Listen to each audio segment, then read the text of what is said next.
ഒരു ഇസ്ലാമിക രാജ്യത്ത് മുസ്ലിം കുട്ടികൾ മാത്രം പഠിക്കുന്ന ഒരു സ്ഥാപനത്തിൽ ടീച്ചർ ചോദിക്കുകയാണ് കുട്ടികളോട്, നമ്മുടെ നബിയുടെ പേരെന്താണ്? ഒരു കുട്ടി മാത്രം എത്ര ചോദിച്ചിട്ടും നബിയുടെ പേര് പറഞ്ഞില്ല.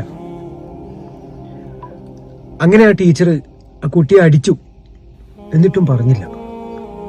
പിന്നീട് അവിടെ സംഭവിച്ചത് നിങ്ങൾ വീഡിയോ സ്കിപ്പ് ചെയ്യാതെ കാണുക. ഇതിൽ നിന്ന് നമ്മൾ മനസ്സിലാക്കേണ്ടത് തർബിയത്ത് അത് അതിപ്രധാനമായൊരു വിഷയമാണ്. നിങ്ങൾ ഈ വീഡിയോ സ്കിപ്പ് ചെയ്യാതെ കാണുക. ഒരു ഇസ്ലാമിക രാജ്യത്ത് മുസ്ലിമീങ്ങൾ മാത്രം പഠിക്കുന്ന സ്കൂളിൽ ഒരു ദിവസം ടീച്ചർ ഒരു കുട്ടിയോട് നമ്മുടെ നബിയുടെ പേരെന്താന്ന് ചോദിച്ചു. ചെറിയ കുട്ടി. ആ കുട്ടി ഒന്നും മിണ്ടാതിരുന്നു. ടീച്ചർ ചോദിച്ചു, ഇത്രയും നാളായിട്ട് ഇസ്ലാമിക രാജ്യത്ത് താമസിക്കുന്ന മുസ്ലിം ഫാമിലിയിൽ വളർന്നു വലുതായ ഇസ്ലാമിക് സ്കൂളിൽ പഠിക്കുന്ന നിനക്ക് നബിയുടെ പേര് അറിയില്ല? ദേഷ്യം പിടിച്ച ടീച്ചർ. എന്നിട്ട് തൊട്ടടുത്തിരിക്കുന്ന കുട്ടിയോട് ചോദിച്ചു, നമ്മുടെ നബിയുടെ പേരെന്താണ്? കുട്ടി മുഹമ്മദ് മുസ്തഫ സല്ലല്ലാഹു അലൈഹി വസല്ലം എന്ന് പറഞ്ഞു. എന്നിട്ട് ടീച്ചർ ഈ കുട്ടിയോട്, ഇപ്പൊ കേട്ടോ, മനസ്സിലായോ എന്താ നബിയുടെ പേര് എന്ന് ചോദിച്ചു. അപ്പോഴും ഈ കുട്ടി ഒന്നും മിണ്ടിയില്ല.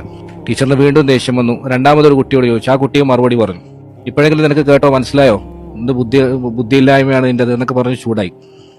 വീണ്ടും ഈ കുട്ടിയോട് ചോദിച്ചു. കുട്ടി പേര് പറഞ്ഞില്ല, മിണ്ടാതിരുന്നു. ടീച്ചറിന് ഭയങ്കര ദേഷ്യം വന്ന് ടീച്ചർ അടിക്കുകയൊക്കെ ചെയ്ത് കുട്ടി ഭയങ്കരമായിട്ട് കരഞ്ഞു. കുറച്ച് കഴിഞ്ഞ് ഇന്റർവെല്ലിന്റെ സമയമായി. എല്ലാവരും പുറത്തുപോയി സ്നാക്സ് ഒക്കെ കഴിച്ച് തിരിച്ചു വന്നു. അപ്പൊ ഈ കരഞ്ഞുകൊണ്ടിരിക്കുന്ന ഈ കുട്ടിയോട് ഈ ടീച്ചർക്ക് ഒരു അലിവ് തോന്നി. ടീച്ചർ ആ കുട്ടിയെ അടുത്ത് വിളിച്ച് സ്നേഹിച്ച്, എന്താ മോനെ, നമ്മുടെ നബിയുടെ പേര് പോലും നിനക്ക് അറിയില്ലെങ്കിൽ അത് ഭയങ്കര മോശമല്ലേ? അതെങ്കിലും പഠിക്കണ്ടേ? നമ്മള് ഒരു അടിസ്ഥാനപരമായിട്ട് എല്ലാവർക്കും അറിയുന്ന കാര്യമല്ലേ എന്നൊക്കെ ചോദിച്ചു. എന്നിട്ട് ചോദിച്ചു, ഇപ്പോഴെങ്കിലും നീ പഠിച്ചോ എന്താ നമ്മുടെ നബിയുടെ പേര്? അപ്പൊ കുട്ടി തിരിച്ച് വളരെ വ്യക്തമായിട്ട്, നമ്മുടെ നബിയുടെ പേര് മുഹമ്മദ് സല്ലല്ലാഹു അലൈഹി വസല്ലം എന്നാണ്. നബിയുടെ ഉപ്പായുടെ പേര് അബ്ദുള്ള എന്നാണ്. ഉപ്പാപ്പയുടെ പേര് അബ്ദുൽ മുത്തലിബ് എന്നാണ് എന്ന് പറഞ്ഞ് കൃത്യമായിട്ട് പറഞ്ഞു കൊടുത്തു. ടീച്ചർക്ക് ഭയങ്കര അത്ഭുതം. നിനക്കെല്ലാം അറിയാലോ, എന്നിട്ടും എന്താ പറയാതിരുന്നത്? ഞാൻ നേരത്തെ ചോദിച്ചപ്പോൾ തന്നെ നിനക്ക് പറഞ്ഞാൽ ഈ അടിയൊന്നും കൊള്ളേണ്ട ആവശ്യമില്ലായിരുന്നല്ലോ. അപ്പൊ ആ കുട്ടി കരഞ്ഞുകൊണ്ട് തന്നെ പറഞ്ഞു, നേരത്തെ ഞാൻ പറയാതിരുന്നത് എന്റെ ഉപ്പയും ഉമ്മയും എന്നെ പഠിപ്പിച്ചിരുന്നു, ഒരിക്കലും ഒതുവില്ലാതെ അഷ്റഫുൽ ഖൽക്കിന്റെ പേര് പറയരുത് മോനെ. ഒരിക്കലും ഒതുവില്ലാതെ മുഹമ്മദ് മുസ്തഫ സല്ലല്ലാഹു അലൈഹി വസല്ലമയുടെ പേര് പറയരുത് എന്ന് എന്റെ ഉപ്പയും ഉമ്മയും എന്നെ പഠിപ്പിച്ചിരുന്നു. അതുകൊണ്ടാണ് ഞാൻ പറയാതിരുന്നത്. ഇപ്പൊ ഇന്റർവെല്ലിന് പോയപ്പോൾ ഞാൻ വേഗം ഒതു ചെയ്ത് വന്നു, അതുകൊണ്ടാണ് ഞാൻ ഇപ്പം പറഞ്ഞതെന്ന് പറഞ്ഞു. നബി സല്ലല്ലാഹു അലൈഹി വസല്ലമയുടെ പേര് പറയുമ്പോൾ ഒതു വേണോ വേണ്ടേ, അങ്ങനെ നിയമമുണ്ടോ ഉസ്താദ് എന്നൊക്കെ ചോദിച്ചു. അങ്ങനെ നിയമമൊന്നുമില്ല.